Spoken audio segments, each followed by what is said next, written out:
dhalinyarada isboortiga ee jaaliyada Australia ayaa soo gaaray magaalada Laascanood waxaana soo dhaweyn diiran u sameeyay isuduwaha dhalinta ciyaaraha gobolka Sool Sir Fuad Ahmed Ali iyo dhalinyarada isboortiga ee ka ciyaara magaalada Laascanood. Ajandaha socdaalka dhalinyaradan ayaa ahaa isdhexgalka dhalinyarada Soomaaliyeed ee dalka iyo dibadda ku kala sugan iyagoona booqday garoonka kubadda cagta ee magaalada Laascanood ee Cabdi Bila Cabdi waxaana socdaalka ku wehelinayay dhalinyarada jaaliyada Australia isboortiska aqoon-yahano suxufiyiin caana iyo khabiiro ku takhasusay kubadda cagta. waxaan rabaa halkan inaan ku soo dhaweeyo dhalinyarada nooga timi ama kooxda kubadda cagta ee dalka Australia jaaliyada nooga timi runtii waxaan u mahadnaqayaa raggii amaba shakhsiyaadkii hawsha culayska badan leh ilaa min Australia ilaa min dalkii hooyo runtii isa soo abaabulay.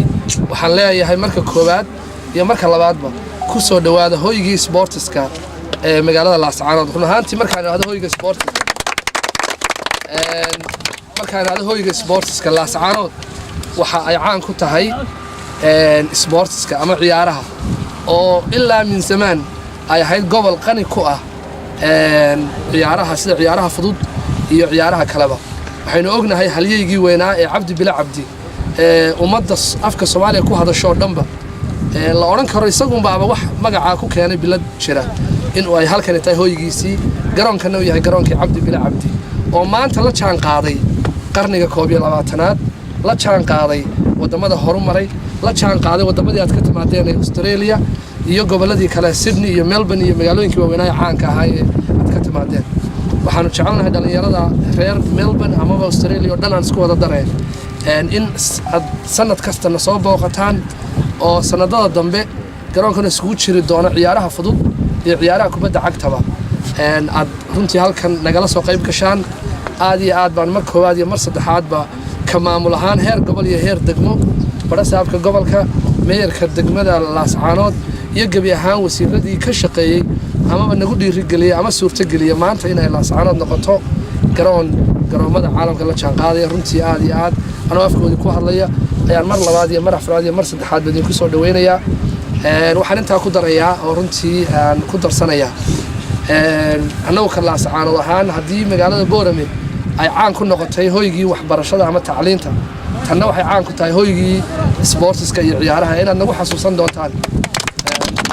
kooda waxaa ka mahad celiyay soo dhaweynta diiran ee maanta loo sameeyay mas'uuliyiinta oo hogaaminayay dhalinyarada isboortiga ee jaaliyada Australia dana ku guuleystay in garoonkan taabageliyo gacan weyn uu ka helay Somaliland iyo shirkada gaara. intii waa fikir fiican qaabka ay ku bilaabatay dhismaha garoonka sida dalkeeseen gidaarada derbiga waxa ku sawiran shirkada xayisiintooda wuxuu ii sheegay in shirkad walba 2 mitir ay dhistay oo kadibna uu siiyay publishtaa. taas micnaheedu waxay muujinaysaa in qof walba uu dadaalo wax badan la wada qaban karo. runtii garoonka markii dhalinyaradu ay cagta soo saareen aad bay ugu rayaaqeen waayo waxay ka heleen qaabka loo goglay iyo quruxdiisa. waxaan rajaynaynaa sanadka soo aadan in halkan ay qorshaha noogu jiri doonto sidii aan u soo gaari lahayn ciyaar saaxiibteen maalkooda. waxaa farxad gaaray Cabdi Bila Cabdi oo nool maanta Allah caafiyo Allah dhowra waa halyey Soomaaliyeed 1908 dabayaaqadii 8-tamaadkii markii guushii weyneed u soo hayay dalka Soomaaliya waxaa loogu magac daray gawaarida la yiraahdo Cabdi Bila. maanta waan ku faraxsanahay in garoonka ciise lagu daro.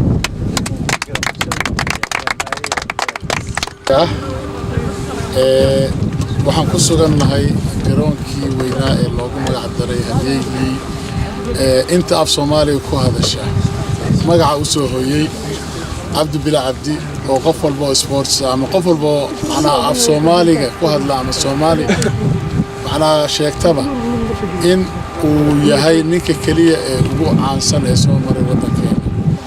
aad baan dadkii ugu magac dareen ugu mahad celinayaa.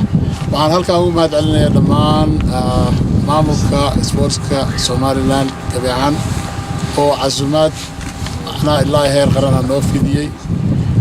halkan aan ku sugannahay waa gobolka Sool Laascanood. saaka sida farxadda leh magaalada nagu soo dhaweysay ma aha sanadkii koowaad aan nimid Somaliland waa sanadkii labaad runtii sanadkii hore waxaan tagnay Hargeysa iyo Boorame si wanaagsan ay noo qaabileen ayaan ku ciyaarnay farxad weyn aan kala kulanay sababtaan ugu soo noqon waa sababta kaliftay insha Allah hadduu Ilaahay ka raali noqdo ilaahay nafta nagu siimo waxaan isku dayaynaa sanadka dambe inaan Laascaanood inaad runtii dadka ka soo jeeda Laascaanood ee degan Australia dadka xitaa aad garab nagu siiyo inaan yani Mawlid Ali Star TV Laascaanood.